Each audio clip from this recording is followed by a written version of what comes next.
त्रेता युग, द्वापर और कलयुग, इन चारों युगों में ईश्वर बार बार अवतार लेकर मानवता का मार्गदर्शन करते रहे हैं। त्रेता युग में जब अयोध्या के राजकुमार श्री राम ने रावण के अत्याचारों से संसार को मुक्त करने का संकल्प लिया, तब उन्हें वनवास का कठोर मार्ग अपनाना पड़ा। वनवास के उन कठिन दिनों में अनेक महर्षि मुनि और भक्तों ने प्रभु के दर्शन किए, लेकिन उन सब में एक कथा अमर है, शबरी की कथा। आज हम सुनेंगे कि कैसे एक साधारण, गरीब, वृद्धा भक्तिन का प्रेम और विश्वास भगवान राम को स्वयं उसके झोपड़े तक खींच लाया।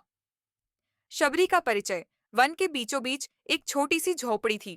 वहां रहती थी एक वृद्धा तपस्विनी, नाम था शबरी। जन्म से वे भील जाति की थीं। समाज उन्हें निम्न मानता था, लेकिन शबरी का मन केवल प्रभु की भक्ति में रमता था। बाल्यकाल से ही वे साधुओं की सेवा करना चाहती थीं।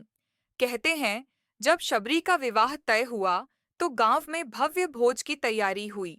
उस भोज में हजारों बकरियों और जानवरों की बलि दी जानी थी। शबरी को यह देख दुख हुआ। क्या मेरे विवाह के कारण इतने निर्दोष प्राणियों का वध होगा? वह वहां से भाग निकली और गुरु मतंग महर्षि के आश्रम पहुंच गईं। मतंग महर्षि ने उनकी निष्ठा देख उन्हें शरण दी। उन्होंने कहा, बेटी, ईश्वर को पाने के लिए जन्म नहीं, हृदय की पवित्रता चाहिए। तुम्हें आश्रम में रहने का अधिकार है। शबरी दिन रात सेवा करती, आश्रम की सफाई, साधुओं के लिए जल लाना, फूल तोड़ना, उपवन की रक्षा करना। धीरे धीरे उनकी भक्ति इतनी गहरी हो गई कि मतंग महर्षि ने आशीर्वाद दिया, एक दिन स्वयं भगवान राम तुम्हारे द्वार आएंगे। यही आशीर्वाद शबरी की जीवन शक्ति बन गया। हर दिन वे प्रभु के आगमन की प्रतीक्षा करतीं। शबरी की भक्ति और बेर का प्रसाद। शबरी का जीवन अत्यंत साधारण था। भोजन भी अल्प ही करतीं, लेकिन प्रभु के लिए उनका समर्पण अद्भुत था। हर सुबह वे जंगल जातीं, वहां से बेर तोड़तीं, लेकिन वे हर बेर को पहले अपने मुख में रखकर चखतीं। यदि बेर मीठा होता तो उसे टोकरी में रखतीं, यदि कड़वा होता तो उसे फेंक देतीं। लोग पूछते, शबरी, तुम ये आधे खाए बेर क्यों इकट्ठा करती हो? शबरी मुस्कुराकर कहती, ये मेरे राम के लिए हैं। मैं अपने प्रभु को कभी कड़वा फल नहीं दे सकती। एक दिन वे आएंगे और इन्हीं बेरों का प्रसाद स्वीकार करेंगे। लोग उपहास करते, हंसते, लेकिन शबरी अडिग रहीं। उनका विश्वास अटल था। राम का वनवास और शबरी का दर्शन। उधर अयोध्या में कैकेयी की आज्ञा से श्री राम वनवास को गए। माता सीता और भाई लक्ष्मण उनके साथ थे। वन वन घूमते हुए वे मतंग महर्षि के आश्रम पहुंचे। वहां पास ही शबरी का कुटीर था। जैसे ही प्रभु उसके समीप आए, शबरी का हृदय आनंद से भर उठा। उनकी आंखों से आंसू बहने लगे। वह दौड़कर आईं और श्री राम के चरणों में गिर पड़ी। राम ने उन्हें उठाकर अपने हृदय से लगाया। उन्होंने कहा, माता, आपका प्रेम और भक्ति अमूल्य है।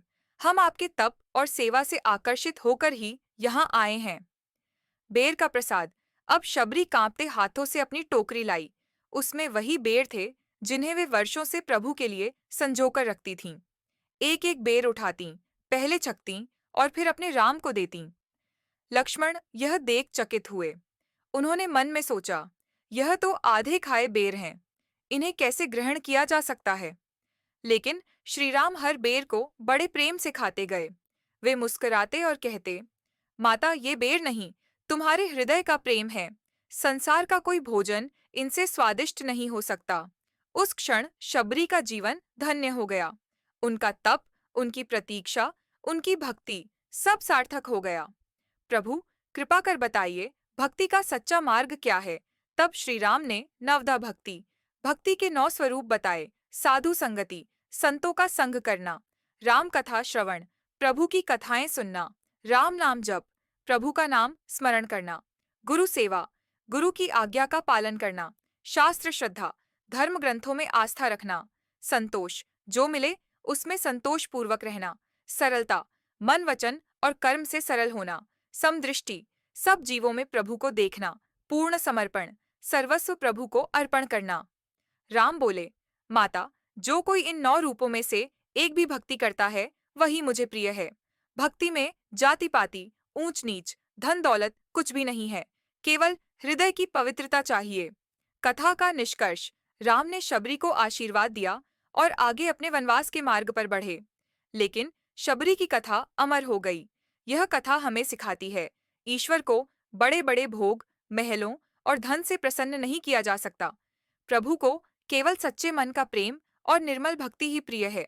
शबरी के आधे खाए बेर इस बात का प्रमाण है कि जब हृदय सच्चा हो तो भगवान स्वयं आपके द्वार आते हैं और प्रेम पूर्वक आपके अर्पण को स्वीकार करते हैं। प्रिय श्रोताओं, यही है शबरी की अमर कथा। हम सबके जीवन में यह संदेश है, सच्ची भक्ति ही प्रभु तक पहुंचने का मार्ग है।